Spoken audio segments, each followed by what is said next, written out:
नास्तिकता, आस्तिकता और आकाश तत्व के ऊपर चर्चा करने के बाद अब हम आगे चलते हैं। एक नई विचारधारा के ऊपर हम बात करने जा रहे हैं। वो विचारधारा जिसको बड़ी ही सफाई से इतिहास के पन्नों में छुपा दिया गया है। एक ऐसी विचारधारा जो हजारों साल पुरानी है, भारत की पहली विचारधाराओं में से एक है और उस विचारधारा का नाम है चारवाक।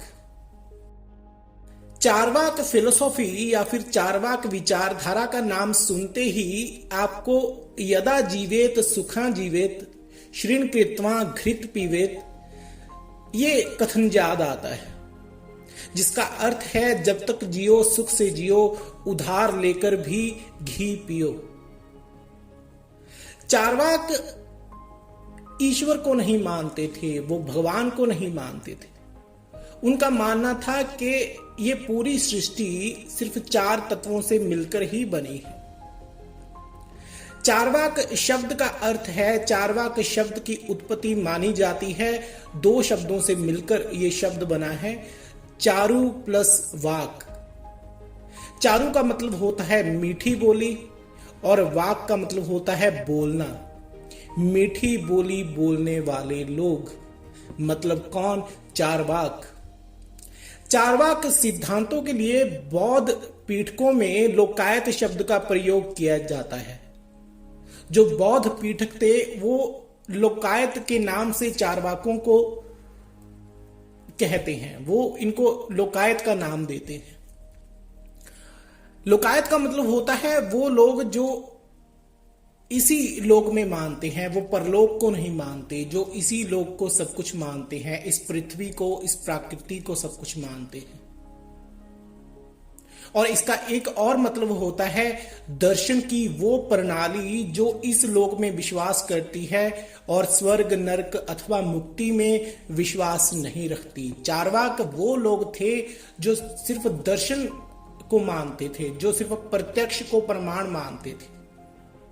वो सिर्फ इस लोक को मानते थे, इस पृथ्वी को मानते थे, प्रकृति को मानते थे, लेकिन वो स्वर्ग नरक और मुक्ति को नहीं मानते थे, उसमें विश्वास नहीं रखते थे। यही वो लोग थे जिनकी इस धारणा का मजाक उड़ाया गया, जिनको मारा पीटा गया, गुलाम बनाया गया, उनकी इसी धारणा के लिए उनको बुरा भला कहा गया।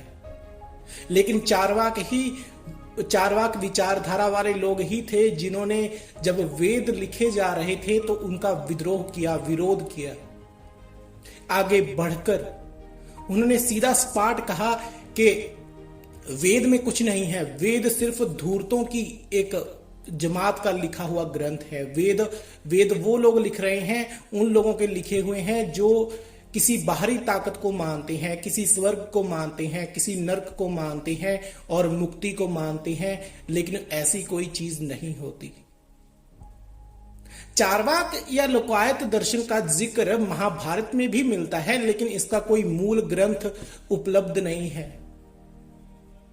जो ग्रंथ भारत के पुराने इतिहास में जो ग्रंथ आस्तिकता को मानते थे, भगवान में यकीन करते थे, स्वर्ग और नरक को मानते थे, मुक्ति में मानते थे, उनको रखा गया, संभाल कर रखा गया। लेकिन बाकी सारे दर्शनों को, सारे शास्त्रों को, सारी विचारधाराओं के ऊपर जो ग्रंथ लिखे गए थे उनको बड़ी ही सफाई से मिटा दिया गया, उनको जला दिया गया, लोगों के सामने से, लोगों के मनों में से उनको निकाल दिया गया।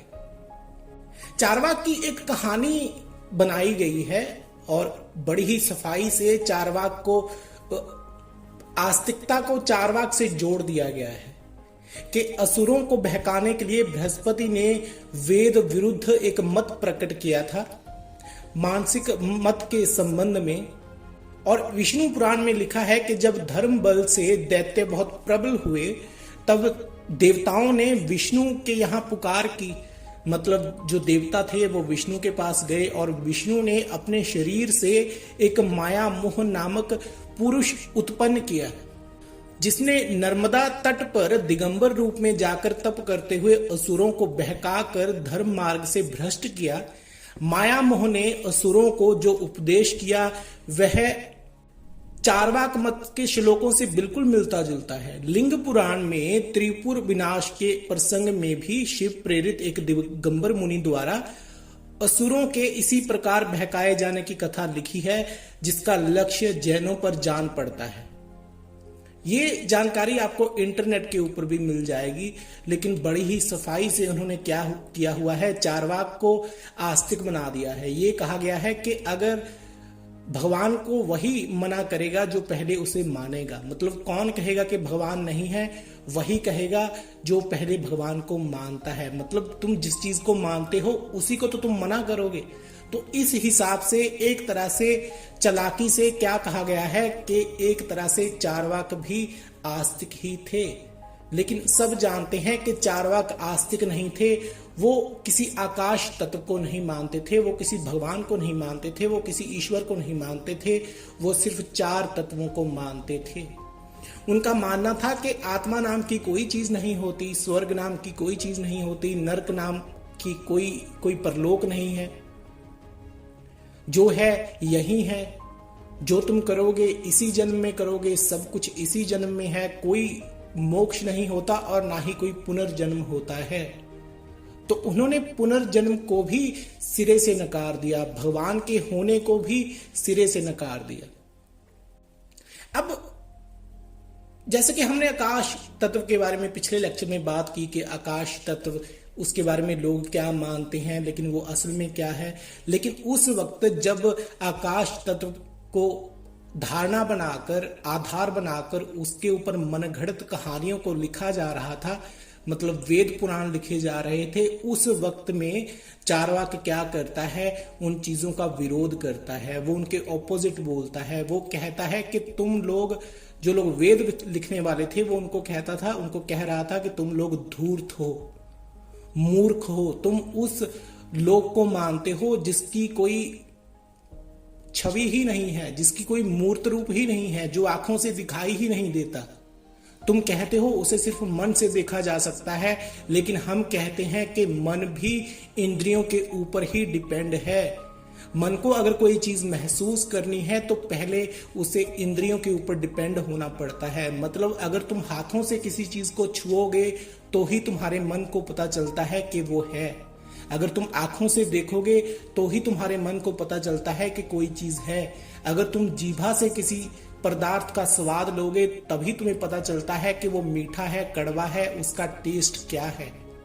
तो जो तुम्हारा मन है, जिसके ऊपर तुम ये चीजें लिख रहे हो, बोल रहे हो, कह रहे हो, वो भी तो इंद्रियों के ऊपर ही डिपेंड है।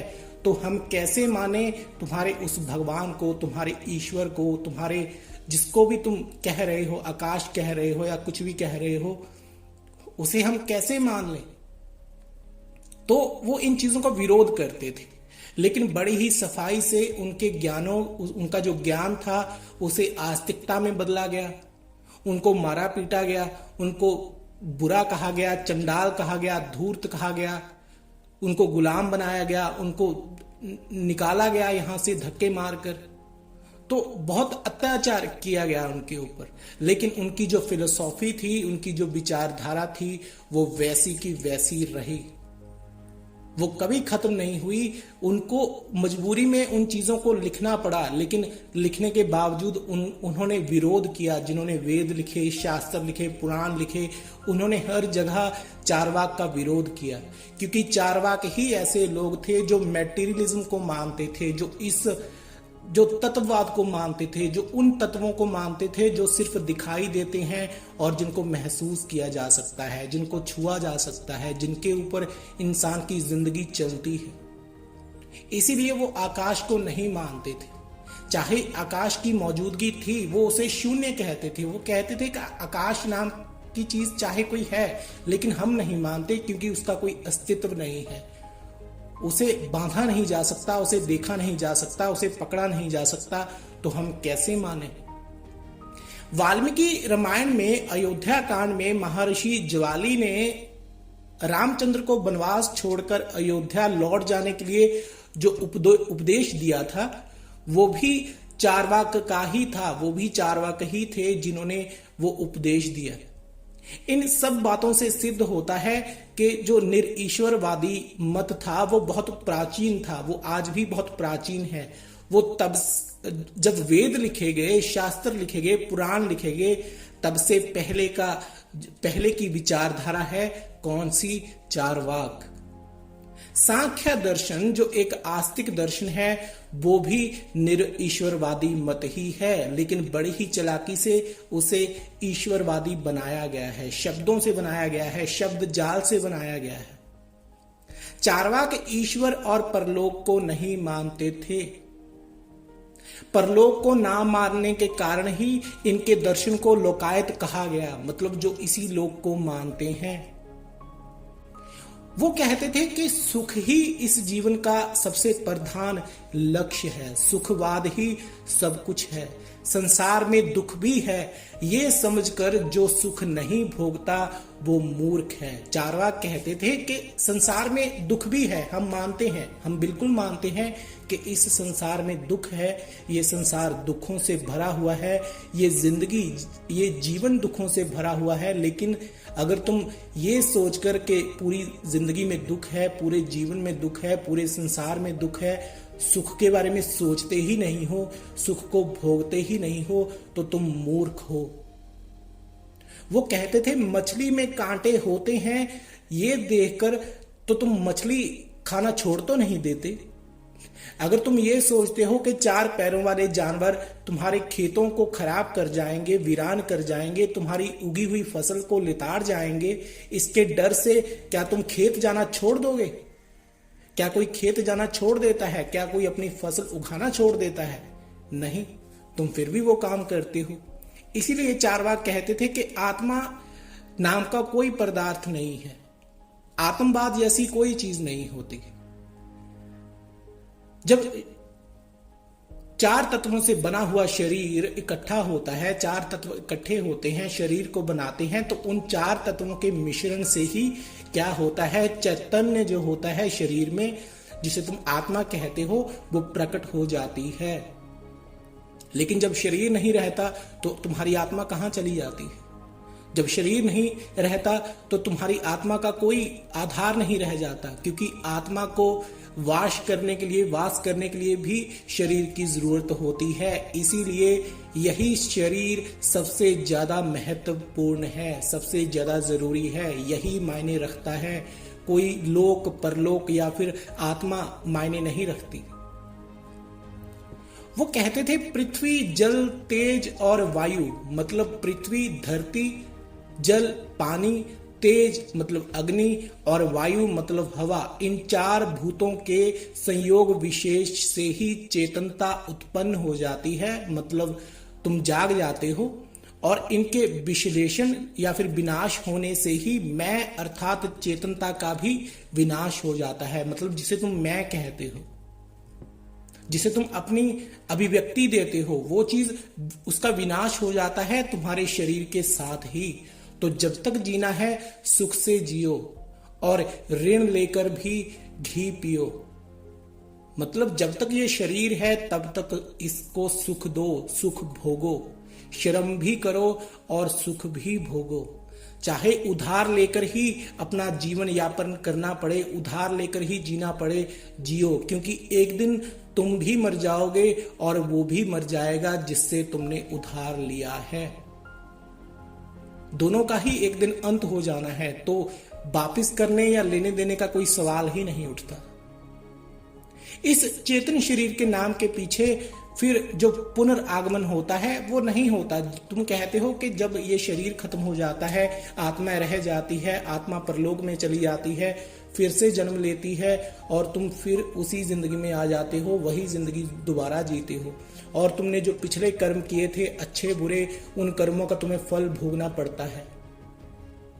लेकिन ये सच नहीं है। वो कहते थे कि जब एक बार आत्मा शरीर से निकल गई, मतलब ये चारों तत्वों का जो शरीर है वो एक बार आग में जल गया, तो उसके बाद आत्मा को किसने देखा है और किसने पुनर्जन्म को होता हुआ देखा है? ये सिर्फ मिथ्यावादी बातें हैं, इनका कोई आधार नहीं है, ये बिना आधार की हैं, ये शून्य है। तो पहले हमें इनका आधार दो, फिर हम इन बातों को मानेंगे। लेकिन जो उस वक्त लिखने वाले थे, जिन्होंने वेद लिखे, शास्त्र लिखे, पुराण लिखे, पुराणों के नाम पर कहानियां लिखी, वेदों को एक्सप्लेन करने के लिए जो कहानियां लिखी, उनके पास इस चीज का कोई आधार नहीं था। तो वो सिर्फ एक चीज ही कर सकते थे, वो चारवाकों को या तो बुरा कह सकते थे, उनको गालियां दे सकते थे, उनको भ्रष्ट कह सकते थे। जो जो वो कर सकते थे उन्होंने वो किया, और चारवाक की जो सारी विचारधारा थी उसको आस्तिकता में बदल दिया, और बाकी के जो उनके श्लोक थे, जो ग्रंथ थे, उनको बड़ी ही चालाकी से मिटा दिया या फिर उनको जला दिया गया। वो कहते थे ईश्वर, परलोक आदि विषय अनुमान के आधार पर है, इनका कोई सब्जेक्ट नहीं है, इनके ऊपर कोई वस्तुगत अस्तित्व नहीं है इनका। तो प्रत्यक्ष ही प्रमाण है, जो चीज दिखाई दे रही है हम सिर्फ उसको सच मानते हैं। लेकिन तुम जिस ईश्वर की बात कर रहे हो, तुम जिस भगवान की बात कर रहे हो, वो अनुमान है, और हम अनुमान को प्रमाण नहीं मानते। चारवाक अनुमान को प्रमाण नहीं मानते थे, वो सीधी और साफ बात करते थे, सटीक बात करते थे, वो पूरा का पूरा सच बोलते थे। लेकिन जो उनसे नफरत करने वाले थे, ब्राह्मण थे, धूर्त थे, जिन्होंने वेद लिखे, शास्त्र लिखे, पुराण लिखे, उन्होंने क्या कह दिया कि ये जो चारवाक हैं ये ईश्वर विरोधी हैं, ये भगवान के विरोधी हैं। इन्होंने अपना दुश्मन बना लिया अपने आप ही। लेकिन वो लोग प्रकृति को मानते थे। चारवाक जो थे वो प्रकृति को मानते थे। उन्होंने बस एक बार बोल दिया कि हम भगवान को नहीं मानते, हम ऐसी किसी चीज को नहीं मानते जिसका कोई आधार नहीं है। लेकिन इनकी उसी मानसिकता के लिए, उसी विचारधारा के लिए इनको मारा गया, पीटा गया, गुलाम बनाया गया, बुरा कहा गया। इनकी औरतों को उठाया गया, उनको बुरा कहा गया। लेकिन फिर भी वो उनके ज्ञान को छुपा नहीं पाए, फिर भी उनका ज्ञान जैसा का तैसा रहा। चाहे वो कैसे भी जिंदा रहा, लेकिन आज भी वो वैसे का वैसा ही है। वो बिल्कुल तुम्हारे दिलो दिमाग पर चोट करता है जब तुम उस ज्ञान को खोजते हो, पढ़ते हो। इसीलिए उनका यही श्लोक काफी है कि जब तक जियो सुख से जियो, ऋण लेकर भी अगर तुम्हें घी पीना पड़े तो पियो। जिसे पुनर्जन्म कहते हैं, कर्म फल कहते हैं, वो किसने देखा है? क्योंकि कोई पुनर्जन्म नहीं होता। चारवाक केवल प्रत्यक्षतावाद का ही समर्थन करता है, वो अनुमान आदि प्रमाणों को नहीं मानता है। उसके मत से पृथ्वी, जल, तेज और वायु, ये चार ही तत्व हैं जिनसे सब कुछ बना है। उनके मत में, मतलब उनकी विचारधारा में, आकाश तत्व की स्थिति नहीं है। इन्हीं चारों तत्वों के मेल से ये देह बनी है। इनके विशेष प्रकार के संयोजन मात्र से ही देह में चैतन्य उत्पन्न हो जाता है। मतलब चारवाक क्या कहते थे? वो कहते थे कि जिस तत्व की कोई स्थिति ही नहीं है, मतलब तुम आकाश की बात कर रहे हो, आकाश की कोई स्थिति ही नहीं है, हम उसे देख नहीं सकते, महसूस नहीं कर सकते। ऊपर से तुम जो कर्मकांड करते हो, पूजा पाठ करते हो, उसका हमें कुछ पता नहीं है तुम क्यों कर रहे हो। हम तो चारों तत्वों को देख रहे हैं। ये जो पर्वत हैं, ये जो पृथ्वी है, ये जो पर्वत हैं, ये हमारे गुरु हैं। ये जो पशु हैं, पक्षी हैं, ये हमारे मित्र हैं। ये जो पृथ्वी है, धरती है, ये हमारी माता है, और जो आसमान है वो हमारी ओढ़नी है, वो हमारी चद्दर है जिसको ओढ़कर हम सो जाते हैं। हमारे लिए यही सब कुछ है। तुम किस आकाश तत्व की बात कर रहे हो? तुम किस ईश्वर की बात कर रहे हो? ठीक है, आकाश है, हम मानते हैं, लेकिन हम उसकी पूजा नहीं करते, हम उसको कोई रहस्य नहीं मानते, हम सिर्फ उसे शून्य कहते हैं। तो वो आकाश को सिर्फ शून्य कहते थे। जिसको लोग आत्मा कहते हैं उसे वो कुछ नहीं मानते थे, उसे वो शून्य मानते थे। वो कहते थे कि चार तत्वों से जब शरीर मिलकर बनता है तो उसमें चैतन्य पैदा हो जाता है, शरीर चैतन्य हो जाता है, जिंदा हो जाता है। बाद में जब शरीर बूढ़ा हो जाता है तो वो मर जाता है, और उसके मरने के साथ ही जिसे तुम आत्मा कहते हो, चैतन्य कहते हो, वो भी खत्म हो जाता है। आगे पीछे इसका कोई महत्व नहीं है। इसीलिए जो चेतन में देह दिखाई देती है वही आत्मा का रूप है। मतलब तुम्हारा जो शरीर है, तुम्हारी जो देह है, जो 4 तत्वों से मिली है, 4 तत्वों से मिलकर बनी है, यही आत्मा है, यही शरीर है, यही सब कुछ है। इसके अतिरिक्त आत्मा के होने का कोई प्रमाण मिलता ही नहीं है। तो हम क्यों माने कि आत्मा नाम की कोई चीज है? हम क्यों माने कि ईश्वर भगवान नाम की कोई चीज है? चार्वाक मानते थे कि स्त्री और पुत्र जो है, आगे उनके जो रिश्तेदार हैं, तुम्हारा जो परिवार है, जो फैमिली है, उसके साथ सुख में रहने में ही भलाई है। उसे ही सुख कहते हैं। जब तुम अपने परिवार के साथ हंसते हो, खेलते हो, उसे पालते हो, उसके साथ आनंद लेते हो, वही सब कुछ है। लेकिन जब तुम ये जो ध्यान करते हो, पूजा करते हो, पाठ करते हो, किसी ऐसी शक्ति की खोज करते हो जिसका कोई अस्तित्व ही नहीं है, उसे हम नहीं मानते। हमारे लिए तो वो स्त्री, पुत्र और हमारे रिश्तेदार ही सबसे ज्यादा बड़े हैं, जो हमें दिखाई देते हैं, जो हमारे साथ जब हम हंसते हैं तो खुश हो जाते हैं, जब हम रोते हैं तो दुखी हो जाते हैं, जब हमें किसी तरह की सहायता की जरूरत पड़ती है तो हमारी सहायता करते हैं। वही हमारे लिए सब कुछ है। उनका आलिंगन करना ही पुरुषार्थ है, उनको गले लगाना ही पुरुषार्थ है, उनके साथ रहना ही हमारा पुरुषार्थ है। संसार में खाना पीना और सुख से रहना चाहिए। इसी दर्शन में कहा गया है कि जवां जीवेत सुखा जीवेत, श्रीन कृत्मा घृत पीवेत, भस्मी भूतस्य देहस्य पुनर्आगमन कुते। जब तक जियो सुख से जियो, श्रीन लेकर भी घी पियो। जब तक ये तुम्हारी देह है तब तक ही जीवन है। जब ये खत्म हो जाएगी तो किसने देखा है कि इसका पुनर्जन्म हुआ होगा या फिर होता है? पुनर्जन्म को कोई नहीं जानता और ना ही किसी ने आज तक पुनर्जन्म को होते हुए देखा है। शमशान में शरीर के जलने के बाद शरीर को किसने वापस आते देखा है? तो इस चीज को छोड़ दो। भगवान नाम की कोई चीज नहीं है। आकाश नाम का तत्व सिर्फ शून्य है और उसे पूजने के कोई अर्थ नहीं है। जिस प्रकार बौद्ध हैं, बौद्ध भिक्षु हैं, बुद्ध ने जिस तरह का ज्ञान दिया वो सारा का सारा नास्तिक है। बुद्ध ने भी ईश्वर की कोई बात नहीं की। उसी प्रकार चार्वाक भी वही थे। चार्वाक ने भी कोई ईश्वर की नहीं बात की, कोई भगवान की बात नहीं की। उन्होंने आकाश को तत्व नहीं माना क्योंकि वो दिखाई नहीं देता। उन्होंने आकाश को तत्व की संज्ञा नहीं दी, इसलिए उन्होंने आकाश को सिरे से नकार दिया। उन्होंने उसे शून्य कह दिया कि वो कुछ नहीं है, ये बस शून्य मात्र है। अपनी आणविक अवस्था से स्थूल अवस्था में आने पर उपयुक्त 4 तत्व ही आते हैं बाहर, जो तुम्हें दिखाई देते हैं तुम्हारे शरीर के रूप में, प्राणियों के रूप में, पशुओं के रूप में, पक्षियों के रूप में, जानवरों के रूप में, जो तुम अपने आसपास देखते हो। इसलिए तो वो कहते थे कि ये जो पर्वत दिखाई देते हैं, ये जो पृथ्वी दिखाई देती है, ये जो पशु पक्षी दिखाई देते हैं, पेड़ पौधे दिखाई देते हैं, यही सब कुछ है।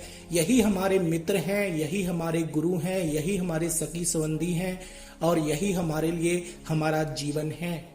हम किसी बाहरी ऐसी ताकत को नहीं मानते जो दिखाई नहीं देती। वो कहते थे कि चैतन्य आत्मा का गुण है, क्योंकि आत्मा नामक कोई वस्तु है ही नहीं।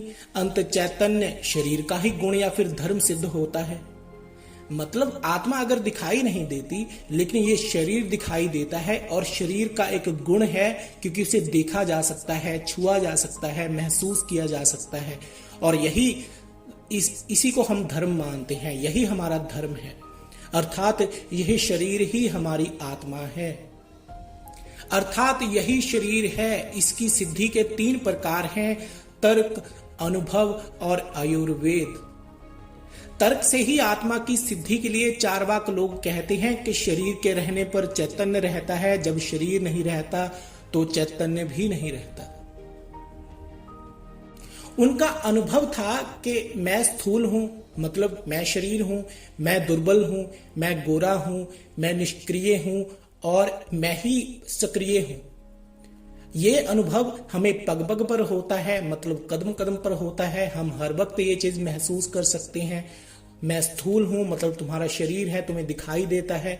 जब तुम कमजोर हो जाते हो तो तुम महसूस करते हो कि मैं दुर्बल हूं। तुम अपने रंग को देखते हो तो तुम महसूस करते हो मैं गोरा हूं या मैं काला हूं। जब तुम कमजोर हो जाते हो तो तुम महसूस करते हो कि मैं निष्क्रिय हूं। ये अनुभव तो तुम्हें होता ही रहता है, लेकिन जिस आत्मा की लोग बात करते हैं वो अनुभव तो तुम्हें होता ही नहीं। तो इसीलिए वो कहते थे कि शरीर ही आत्मा है। वो कहते थे पान, कत्था, सुपारी और चूने में लाल रंग ना रहने पर भी उसके मिश्रण से मुंह में लालिमा उत्पन्न हो जाती है, मतलब मुंह में लाली आ जाती है, लाली पैदा हो जाती है। उसी प्रकार चारों तत्वों के मिलने से उन चारों तत्वों में जब शरीर बनता है, उन चारों तत्वों से जब शरीर बनता है तो उन चारों तत्वों के मिलने के कारण ही शरीर में आत्मा या फिर जिसे तुम चैतन्य कहते हो, आत्मा कहते हो, वो पैदा हो जाती है। किंतु इन भूतों के विशिष्ट मात्र में मिश्रण का कारण क्या है, इस प्रश्न का उत्तर चार्वाक नहीं देते। वो कहते हैं हमें इन चीजों का नहीं पता, हमें बस इतना पता है कि जब चार तत्व मिलते हैं, हवा, पानी, मिट्टी और अग्नि, तब शरीर में चैतन्य प्रकट हो जाता है। और जब ये चार तत्वों से मिला हुआ शरीर खत्म हो जाता है, अपनी उम्र भोग लेता है, तब चैतन्य इसमें से गायब हो जाता है, निकल जाता है। ये चार तत्व यहां से आए हैं, एक दूसरे में ही विलीन हो जाते हैं। तो कोई ईश्वर नहीं है, कोई भगवान नहीं है, कोई ऐसी शक्ति नहीं है जो इन्हें बना रही है। ये चार तत्व ही स्थायी हैं, इनका ही अस्तित्व है। मतलब जिन चीजों को तुम आंखों से, कानों से, नाक, जीभा और त्वचा के द्वारा महसूस कर सकते हो, छू सकते हो, खा पी सकते हो, वही चीजें प्रत्यक्ष हैं और उन्हीं को चार्वाक सच मानते थे। बाकी सारी चीजों को वो नकार देते थे। लेकिन जिन लोगों ने वेद लिखे, शास्त्र लिखे, पुराण लिखे, वो उन लोगों को धूर्त कहते थे। वो कहते थे कि ये लोग तुम्हें सिर्फ ठगने के लिए आए हैं, ये व्यापारी लोग हैं। चार्वाक अपने लोगों को क्या कहते थे, क्या समझाते थे कि जो लोग तुम्हें वेद शास्त्र का ज्ञान दे रहे हैं, झूठा ज्ञान दे रहे हैं, वो सिर्फ व्यापारी लोग हैं जो बाहर से आए हैं और तुम्हें सिर्फ ठग रहे हैं। ये तुम्हें, और आज भी तुम देखो यही होता है, वो लोग यही काम कर रहे हैं। चार्वाक की विचारधारा के बाद दो और विचारधाराएं हैं जो प्रत्यक्ष को ही प्रमाण मानती हैं, जो ईश्वर को नहीं मानती, भगवान को नहीं मानती, मतलब बौद्ध और जैन। ये भी चार्वाक के समकालीन ही थे, ये भी उसी वक्त के हैं जब चार्वाक थे। चार्वाक, बौद्ध, जैन ये एक दूसरे के आसपास ही थे। इनका टाइम कोई अलग नहीं है, इनका इतिहास कोई अलग नहीं है, लेकिन जो इतिहास तुम्हें पढ़ाया जाता है, तुम्हारी किताबों में पढ़ाया जाता है, उसमें बड़ी ही सफाई से इनके इतिहास को छुपा दिया गया है और इनके इतिहास को नया बना दिया गया है। जबकि जो नास्तिकता है, भगवान को ना मानना है, वो एक पुरानी विचारधारा है और भगवान को मानना बिल्कुल नई विचारधारा है। भगवान को मानने वाली विचारधारा कम से कम 2000 साल पुरानी ही है, लेकिन 2000 साल से पहले बौद्ध थे, जैन थे, चार्वाक थे, आजीविका थे, वही लोग थे जो भगवान को नहीं मानते थे, जो चार तत्वों को मानते थे। लेकिन ये जो व्यापारी लोग थे, ब्राह्मण थे, जब ये लोग आए, इन्होंने देखा कि जो बौद्ध हैं, जैन हैं, चार्वाक फिलॉसफी वाले हैं, चार्वाक दर्शन वाले हैं, ये सारे दर्शन जो हैं वो बड़ी अच्छी जिंदगी जी रहे हैं, बड़ी खूबसूरत जिंदगी जी रहे हैं, तो इनको कैसे गुलाम बनाया जाए। तो उन्होंने एक चाल चली, उन्होंने आकाश को, शून्य को एक तत्व के रूप में लिया और उसके ऊपर कहानियां लिखनी शुरू कर दी, शास्त्र लिखने शुरू कर दिए और उन कहानियों को लोगों को सुनाना शुरू कर दिया। जैसे कि हमने पिछले किसी लेक्चर में पंचतंत्र की बात की थी, तो पंचतंत्र की जो कहानियां थी, बौद्ध की जो कहानियां थी, उन्हीं से पंचतंत्र लिया गया था। क्योंकि वो लोग किसी जानवर को क्षति नहीं पहुंचाते थे। अगर वो लोग खेती करते थे तो जानवरों को खाना भी खिलाते थे, बैल को खाना भी खिलाते थे, इसीलिए वो बैल की पूजा करते थे, वो जिंदा इंसान की पूजा करते थे। वो किसी पत्थरों के देवी देवताओं को नहीं मानते थे, वो किसी पत्थर में शक्ति नहीं ढूंढ रहे थे। लेकिन जिन लोगों ने उनको बेवकूफ बनाना चाहा, जिन लोगों ने उनको कंट्रोल करना चाहा, जिन लोगों ने उनको गुलाम बनाना चाहा। उन्होंने आकाश को एक तत्व कहा और उसके ऊपर कहानियां लिख दी, और ऐसी ऐसी कहानियां लिखी कि बड़ी ही चालाकी से वो तुम्हें पागल बनाते गए और तुम बनते गए। भारत में दूर दूर से लोग आते थे। क्यों आते थे? क्योंकि यहाँ पर बहुत समृद्ध लोग रहते थे, बहुत ही ज्ञानी लोग रहते थे। वो प्रत्यक्ष को प्रमाण मानते थे। और भारत में सिर्फ अंग्रेज नहीं आए, और भी बहुत लोग आए जिन्होंने भारत को लूटना चाहा। तुम जरा सोचो, अपना दिमाग लगाकर सोचो। भारत में लोग कहते हैं, इतिहास कहता है, जो यहाँ पर लोगों को लूटने आए वो कहते हैं कि भारत में सोने के भंडार उन्हें मिलते थे, सोना ही सोना मिलता था, चांदी ही चांदी मिलती थी। जरा क्या तुम्हें हंसी नहीं आती कि जिस भारत में लोग सोने को प्यार करते थे, चांदी को प्यार करते थे, क्या वो लोग कभी आस्तिक रहे होंगे? क्योंकि आस्तिकता हमें क्या सिखाती है? आस्तिकता सिखाती है कि ये शरीर नश्वर है, ये एक दिन खत्म हो जाएगा, मोक्ष ही सबसे बड़ा ज्ञान है, मोक्ष ही सबसे बड़ी प्राप्ति है। तो अगर उस वक्त मोक्ष रहा होता या रहा होगा तो क्या उन लोगों ने सोने से प्यार किया होगा, चांदी से प्यार किया होगा? फिर तो उन लोगों ने सोने को कभी इकट्ठा ही नहीं करना था, चांदी को कभी इकट्ठा ही नहीं करना था, लेकिन उन लोगों ने सोने, चांदी और जवाहरातों को इकट्ठा किया क्योंकि वो लोग उन चीजों का मूल्य जानते थे। वो लोग उन्हीं चीजों से तो व्यापार करते थे। लेकिन जिन लोगों ने उनको गुलाम बनाना चाहा, उन्होंने बड़ी ही चालाकी से उनके गहने, उनके सोने चांदी उनसे लेकर जबरदस्ती अपने मंदिरों में चढ़वा लिए। जो उस समाज के जो राजा होते थे, जो लोगों को कंट्रोल करते थे, जो राजा बड़ा अच्छा नेचर होता था उस जमाने में राजा को ही लोग भगवान मानते थे, ईश्वर मानते थे,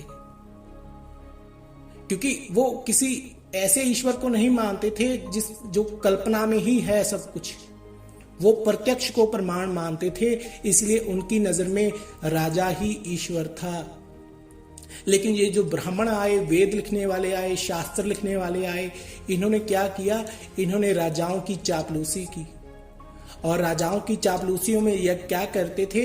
ये कहानियां लिखते थे कि एक देश में एक बड़ा ही समृद्ध राजा रहता था, वो बड़ा अमीर था, उसके पास बड़ा पैसा था, लेकिन वो राजा बड़ा दानी था। एक दिन उसके सपने में भगवान शिव आए, एक दिन उनके सपने में इंद्रदेव आए, एक दिन उनके सपने में विष्णु आए, और उन्होंने कहा कि तुम अपना जो भी तुम्हारे पास धन है, पैसा है, सुख समृद्धि है, उसे ब्राह्मणों को दान कर दो और तुम्हें मोक्ष मिलेगा।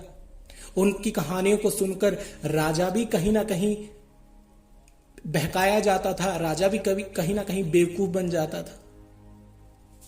अब अगर आपने भारत की खोज नाम की एक किताब पढ़ी है, या फिर YouTube पर भी आपको मिल जाएगा, भारत की खोज नाम का एक सीरियल है, उसमें अशोक सम्राट जब आते हैं, अशोक सम्राट को दिखाया गया है, तो तब वहां पर ब्राह्मणों को दिखाया गया है। ब्राह्मण तब पूजा पाठ करने वाले नहीं थे, सिर्फ वो व्यापारी लोग थे, वो व्यापार करने ही यहाँ पर आए थे। उन्होंने ही लोगों को बेवकूफ बनाया, मारा, मरवाया, राजाओं से पिटवाया, राजाओं से बुरा भला कहा, क्योंकि वो लोग नास्तिक थे, भगवान को नहीं मानते थे। उनको ब्राह्मणों ने असुर कहा।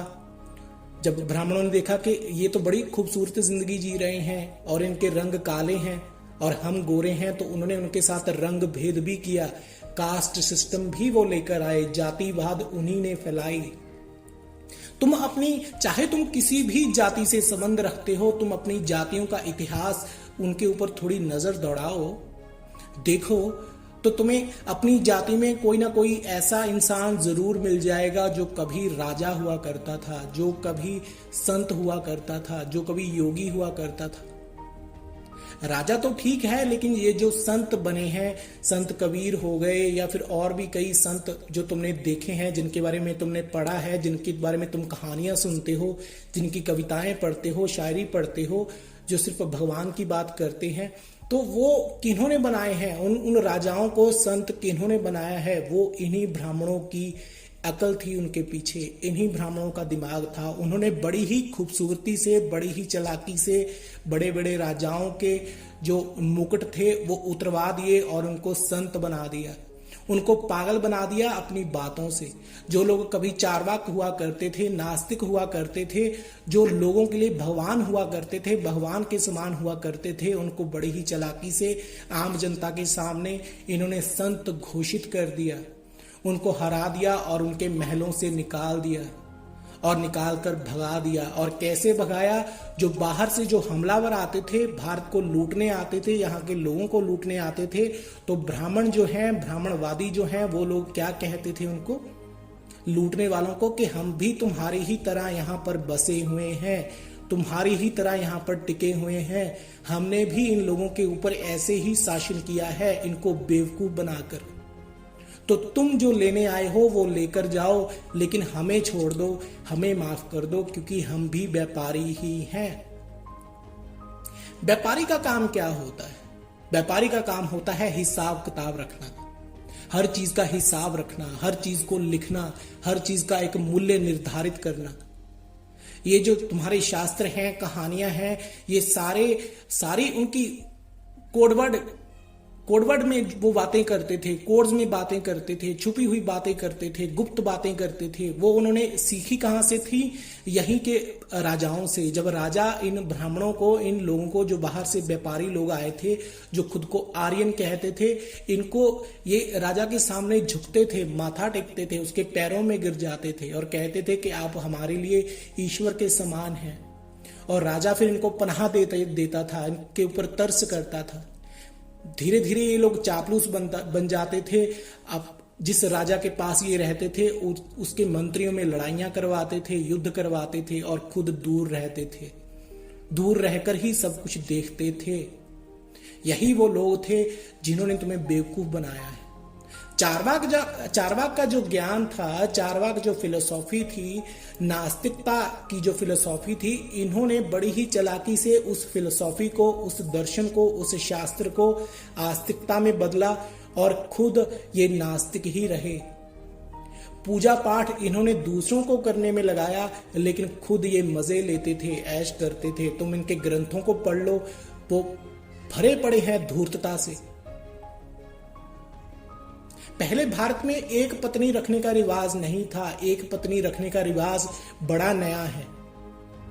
शादी करने का रिवाज बहुत नया है, ये कुछ हजार साल ही पुराना है। लेकिन उससे पहले लोग लव मैरिज करते थे। उससे पहले लोग अपनी मर्जी से अपना साथी चुनते थे। जब जितना टाइम चाहे उसे अपने साथ रखते थे और जब चाहे दूसरा साथी ले आते थे, लेकिन पहले साथी को नहीं छोड़ते थे, क्योंकि वो बहुत इज्जत करते थे, बहुत रिस्पेक्ट करते थे औरतों की, मर्दों की। तो ब्राह्मणों ने क्या किया, वेदवादियों ने क्या किया, शास्त्रवादियों ने क्या किया, इनका ही लाइफ स्टाइल अपनाया। लेकिन इनको इनके महलों से, इनके घरों से बड़ी ही चालाकी से इनको निकलवा दिया, इनको संत बना दिया, इनके ऊपर कहानियां लिख दी। और वो कहानियां आज भी जब तुम पढ़ते हो तो तुम्हें बड़ी सच लगती हैं, लेकिन वो सच नहीं है, वो पूरी की पूरी झूठ हैं। वो बड़ी चालाकी से लिखी गई हैं। उनको कभी पढ़ो ध्यान से तो तुम्हें समझ में आएगा कि मैं जो कह रहा हूं वो क्यों कह रहा हूं। चारवाक, बौद्ध और जैन बहुत पुराने हैं। ये भारत की शुरुआत से हैं। भारत में जितनी क्रांति लेकर आए हैं वो यही लोग लेकर आए हैं, यही विचारधाराएं लेकर आए हैं। लेकिन जो ये ब्राह्मणवाद था, वेद थे, शास्त्र थे, पुराण थे, इन्होंने भारत को गरीब ही बनाया है। इन्होंने भारत को अमीर रहने ही नहीं दिया, क्योंकि ये लोग लड़ने वाले नहीं थे, ये लोग व्यापारी थे। व्यापारियों के भेष में ये लोग धूर्त थे और आज भी ये लोग सबसे ऊपर हैं। ये लोग तुम्हारे ऊपर राज कर रहे हैं। जातियों के नाम के ऊपर तुम्हें इन्होंने बांटा हुआ है और तुम्हें जातियों के नाम से ये एक दूसरे से लड़वाते भी हैं। पहले ये जातियों के नाम से लड़वाते थे, फिर इन्होंने धर्म बनाए और धर्म के नाम पर तुम्हें लड़वाया, और तुम आज भी बड़ी ईमानदारी से लड़ रहे हो। तो तुमने देखा होगा कि बहुत से लोग शादियां करते हैं, लेकिन वो शादी कैसे करते हैं? अमीरी गरीबी के हिसाब से नहीं, वो जातियों के हिसाब से शादी करते हैं। और ये लोग जातिवाद का जो कालचक्र था, जातिवाद का जो सब कुछ था, वो लेकर कौन आया? वो यही लेकर आए जिन्होंने वेद लिखे, शास्त्र लिखे। जो भी तुम कहानियां पढ़ते हो, रामायण महाभारत, जो भी ये लेकर आए, वो इन्हीं के ऊपर इन्हीं का सब कुछ दिया हुआ है, इन्हीं का थोपा हुआ है तुम्हारे ऊपर। तुम्हारा जो था, असली जो था, वो तो इन्होंने तुम्हारे पास छोड़ा ही नहीं। सारी चीजों के ऊपर इन्होंने अपना एकाधिकार जमा लिया और आज भी वे ये तुम्हारे ऊपर शासन कर रहे हैं। इसीलिए अगर चारवाक तुम पढ़ते हो, चारवाक फिलोसॉफी को पढ़ते हो, तो इसे ध्यान से पढ़ो, क्योंकि आजकल ये फिलोसॉफी मिलती नहीं है। इसको बड़ी ही चालाकी से छुपा दिया गया है, इसके ग्रंथों को जला दिया गया है। लेकिन चारवाक का मानना क्या था कि इस जिंदगी में, इस जीवन में दो ही पुरुषार्थ हैं, अर्थ और काम। मतलब सेक्स करो, बच्चे पैदा करो, अपनी जिंदगी को खूब इंजॉय करो, खूब सुख भोगो और पैसा कमाओ। बस ये दो ही चीजें जानते थे और उन्हीं दो पुरुषार्थों के कारण तो ये लोग समृद्ध हुए थे, विश्व गुरु बने थे। सारा ज्ञान इन्होंने इकट्ठा किया था, सोना चांदी धन इकट्ठा किया था। लेकिन जब ये ब्राह्मण आए, वेदवादी आए, तो इन्होंने दो पुरुषार्थ और जोड़ दिए। वो कौन से थे? धर्म और मोक्ष। आज अगर तुम ध्यान से देखो तो भारत में जितनी गरीबी है, जितनी एक लोगों में एक दूसरे के साथ जातिवाद वाली दुश्मनी है, वो इन्हीं दो चीजों के कारण है, धर्म और मोक्ष के कारण। जबकि अगर तुम किसी संत को देखो, अगर तुम किसी गुरु को देखो जो प्रवचन करता है, जो तुम्हें मोक्ष के बारे में बताता है, सत्संग करता है या कुछ भी करता है, उसके चेहरे के ऊपर थोड़ी लिखा होता है कि वो मुक्त है या उसने भगवान को पा लिया है, या उसके मन में तो तुम देख नहीं सकते।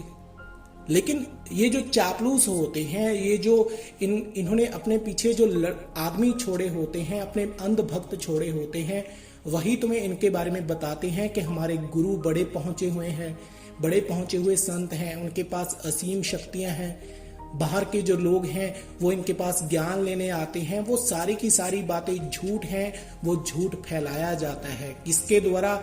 सोशल मीडिया के द्वारा, मीडिया के द्वारा। जैसे पहले ब्राह्मण राजा के बारे में झूठ फैलाते थे लोगों के सामने कि राजा ईश्वर का दूत होता है, राजा जो होता है वो ईश्वर का दूत होता है, भगवान का बनाया गया होता है, भगवान ही उसे तुम्हारे लिए भेजता है।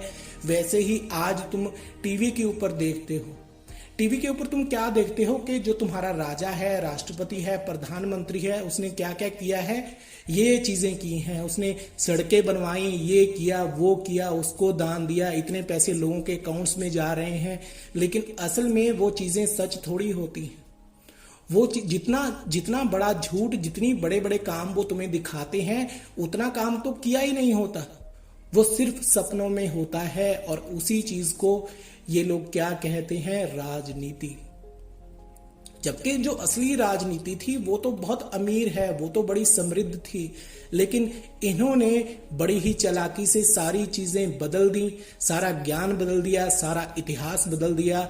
आज तुम जो देख रहे हो अपने आसपास, जो ज्ञान देख रहे हो, जो इतिहास देख रहे हो, वो झूठ है। वो इन्हीं का बनाया हुआ है। जो आस्तिकता है इन्हीं की बनाई हुई है, जो धर्म है वो इन्हीं का बनाया हुआ है, और जो भगवान है वो इन्हीं का बनाया हुआ है। और हमने जिस आकाश की बात की वो शून्य ही है, वो जीरो है, वो दिखाई नहीं देता, उसका कोई आकार नहीं है, उसका कोई रंग रूप नहीं है। तो उसको मानने की, उसको पूजने की कोई जरूरत नहीं है। फिर चाहे वो है या नहीं, उसे मानो या ना मानो, वो तुम्हें कोई नुकसान नहीं करता। वो किसी का दुश्मन नहीं है, किसी का दोस्त नहीं है, क्योंकि वो एग्जिस्ट नहीं करता, वो शून्य है। अगर तुम गीता को ध्यान से पढ़ो तो वो भी सारी की सारी चारवाक ही है। लेकिन जब तुम कहानियां जोड़ लेते हो पीछे, गीता का इतिहास देखते हो, बड़ी बड़ी बातें देखते हो जो उसके पीछे बनाई गई हैं, बड़ी बड़ी कहानियां सुनते हो जो झूठी हैं, तो अपने आप तुम्हारे अंदर आस्तिकता आ जाती है और तुम फिर वैसे ही मानते हो। तुम अपने आप अपने हाथ जोड़ते हो और सर झुका देते हो। लेकिन सच तो ये है कि जो प्रत्यक्ष है वही प्रमाण है।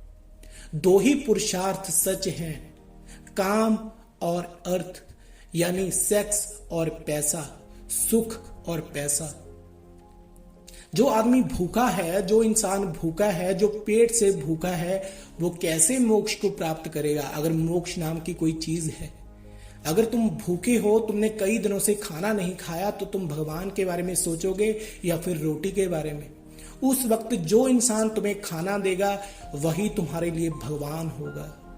इसीलिए खाने से बड़ा कोई भगवान नहीं होता, रोटी से बड़ा कोई भगवान नहीं होता। सब कुछ वही है, क्योंकि उस खाने से ही तो तुम्हारा शरीर बना है, उस खाने से ही तो तुम्हारा शरीर चलता है, उस पैसे से ही तो तुम्हारा घर चलता है। लेकिन इन लोगों ने क्या किया, बड़ी ही चालाकी से तुम्हारे जो असली पुरुषार्थ थे उनसे भटका दिया और तुम्हें दो ऐसे नए पुरुषार्थ दे दिए जिनका कोई वजूद नहीं है, जिनका कोई रंग नहीं है, कोई आकार नहीं है, जिनकी कोई कहानी नहीं है, जो सिर्फ सपनों में ही सच लगते हैं, जो सिर्फ सपना है। पत्थर को पूजने से तुम्हें रोटी नहीं मिलेगी, वो तो तुम्हें काम करने से मिलेगी। तो इसीलिए जो चारवाक हैं वो बड़ी महान संप्रदाय है। चारवाक जो है बड़ी महान विचारधारा है। बौद्ध जो है बड़ी ही महान लोग थे। जो वो जैन जो थे वो बड़े ही महान लोग थे। लेकिन ये जो नए नए हैं, वेदांती हैं, शास्त्रवाद वाले हैं, है ना, जो भी तुम इनको नाम देना चाहो वो तुम दे सकते हो, ये लोग धूर्त हैं। ये लोग सिर्फ चालाकी करना जानते थे और इन्होंने चालाकी की, बेवकूफ बनाना जानते थे। इन्होंने तुम्हें बेवकूफ बनाया और बड़ी ही चालाकी से बेवकूफ बनाया।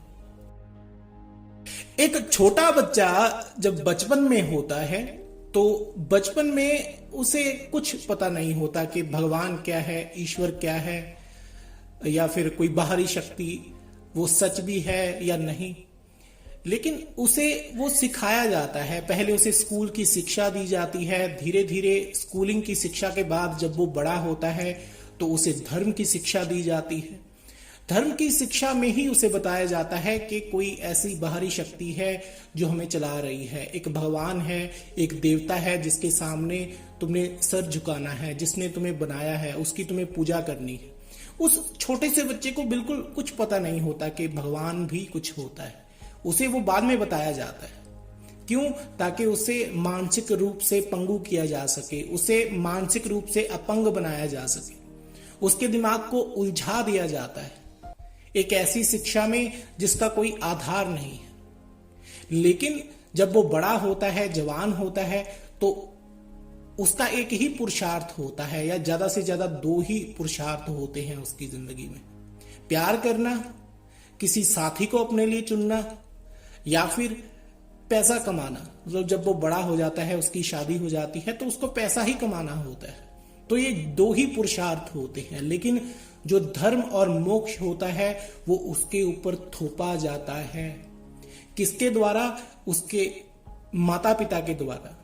उसके आसपास जो सोसाइटी होती है, जो समाज होता है, जो चाहता है, मतलब पेरेंट्स चाहते हैं कि उनका जो बच्चा है वो उन्हीं की तरह जिंदगी जिए, वो उनसे अलग ना हो, वो उनसे दूर ना हो, वो उनकी विचारधारा से अलग ना हो। तो वो उन्हें अपनी विचारधारा भी देते हैं, लेकिन वो विचारधारा बिल्कुल थोथी होती है, उसमें कोई दम नहीं होता। तो वो पूरी जिंदगी कंफ्यूज रहता है। इसीलिए धर्म तुम्हें मानसिक रूप से अपंग कर देता है। ये जो धार्मिकता होती है, किसी देवी देवता को मानना होता है, तुम बिना वजह ही मानते चले जाते हो, जबकि तुम्हें उसके अस्तित्व का कोई पता नहीं है। सिर्फ सुनी सुनाई बातों को तुम फॉलो करते हो। हर बच्चा ऐसे ही करता है और उस बच्चे के पेरेंट्स भी ऐसा ही करते हैं, ताकि क्योंकि हमारे लोग भारत में क्या है, परंपरावादी लोग हैं, तो वो जैसे तैसे अपनी परंपरा को पालते जाते हैं। आज लोग वेस्टर्न कंट्रीज की तरफ जा रहे हैं, वेस्टर्न विचारधारा को अपना रहे हैं। वो क्यों अपनाते हैं? क्योंकि वेस्टर्न कंट्रीज ही हैं जो चारवाक फिलोसॉफी को मानती हैं और उसे फॉलो करती हैं। वो लोग शरीर को अहमियत देते हैं, वो लोग शरीर को पहल देते हैं। वो भी यही मानते हैं कि ये शरीर ही सब कुछ है, ये इस शरीर से ही तो तुम आनंद लेते हो, इस शरीर से ही तो तुम सुख भोगते हो, ये शरीर ही, इसकी खूबसूरती में ही तो तुम्हें आनंद आता है। तुम हॉलीवुड की मूवीज तुमने देखी होंगी, वेस्टर्न कंट्री के लोग देखे होंगे, कैसे उनके लोग जिम जाते हैं, अच्छे मसल बनाते हैं, अच्छी बॉडी बनाते हैं।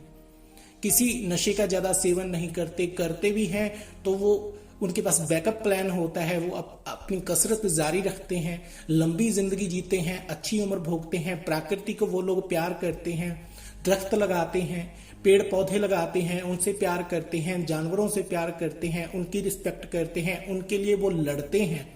वेस्टर्न कंट्रीज में अगर पशु पक्षियों को कोई चोट पहुंचा रहा है तो वो लोग लड़ते हैं उनके लिए। लेकिन हमारे देश में कोई जानवरों की तरफ कोई ध्यान नहीं देता, रूल कानून है लेकिन कोई फॉलो नहीं करता। दरख्त यहां से हर साल कई हजार जंगल, कई हजार दरख्त काट दिए जाते हैं सड़कें बनाने के नाम पर, लेकिन प्रकृति को कोई अहमियत नहीं दी जाती, नेचर को कोई अहमियत नहीं दी जाती। दरख्त कट रहे हैं, लोग बीमार हो रहे हैं। जिस शहर में दरख्त नहीं होते, ऑक्सीजन की कमी होती है, वहां के लोग मानसिक रूप से अपंग हो जाते हैं, वहां के लोगों की बुद्धि काम नहीं करती, वहां के लोग दिमागी तौर पर कमजोर होते हैं। क्यों? क्योंकि हमारे बच्चों को प्रकृति से प्यार करना सिखाया ही नहीं जाता। उनको सिर्फ एक ही चीज सिखाई जाती है, भगवान। एक मूर्ति दिखाई जाती है जिसके सामने उनको पूजा करनी होती है, जिससे उनको सब कुछ मांगना होता है। एक बच्चे के लिए तो उसके पेरेंट्स ही उसके माता पिता होते हैं, सब कुछ होते हैं। तो अपने बच्चों को पेरेंट्स के बारे में सिखाओ, उनकी रिस्पेक्ट करना सिखाओ, ना कि किसी भगवान की पूजा करना। क्योंकि आखिरी सच तो यही है, चाहे तुम इसे आज समझ लो या फिर कई साल बाद समझ लेना, कि शरीर ही सब कुछ है, चारवाक ही सब कुछ है, वही फिलॉसफी असली है, वही सच है। आकाश तत्व के बारे में तो मैंने आपको बता दिया है, आप दोबारा सुन लेना, आप समझ जाओगे। रही बात चारवाक की, उसके इतिहास को खोज लेना, तो यही सब कुछ आपको मिलेगा। ये शरीर जिससे आप सुख लेते हो, आनंद लेते हो, यही मायने रखता है, प्यार ही मायने रखता है, और तुम्हारे पेरेंट्स, तुम्हारे माता पिता ही मायने रखते हैं, पैसा ही मायने रखता है। जो लोग तुम्हें कहते हैं कि पैसे से कुछ नहीं खरीदा जा सकता या पैसा ही सब कुछ नहीं होता, वो भी सिर्फ बातें ही हैं। लेकिन अंदर से हर कोई पैसे से प्यार करता है, अंदर से हर बुढ़ा चाहता है कि वो कहीं ना कहीं जवान हो, वो दोबारा अपनी उसी जिंदगी को एंजॉय कर सके। लेकिन ये जो बूढ़े लोग होते हैं, ये जवानों से इसलिए नफरत करते हैं क्योंकि अपना टाइम इन्होंने धार्मिकता में गवा दिया होता है। लेकिन कई बार जब तुम किसी ऐसे इंसान को देखोगे जिसने अपनी जिंदगी बहुत खूबसूरती से जी होती है, जिसने अपनी जिंदगी में आनंद से अपने जीवन को बिताया होता है, वो कभी तुम्हें ये नहीं कहेगा कि प्यार गलत है या किसी को अपना साथी बनाना गलत है, गर्लफ्रेंड बॉयफ्रेंड बनाना गलत है, वो कभी नहीं कहेगा। ये बातें सिर्फ धार्मिक लोग ही करते हैं, परंपरावादी लोग ही करते हैं। तो इन बातों की तरफ ध्यान देने की जरूरत है, इनसे ऊपर उठने की जरूरत है। तुम्हारा ये शरीर ही सब कुछ है, इसको किसी नशे में या किसी बाहरी चीजों के प्रभाव में लाकर इसे खत्म मत करो, नुकसान मत पहुंचाओ। जितना हो सके इसे जीवित रखो, इसे तंदुरुस्त रखो, कसरत करो, जिम जाओ, अपनी जिंदगी को खूब एंजॉय करो, अपना अच्छा साथी बनाओ, खूब सारे दोस्त बनाओ।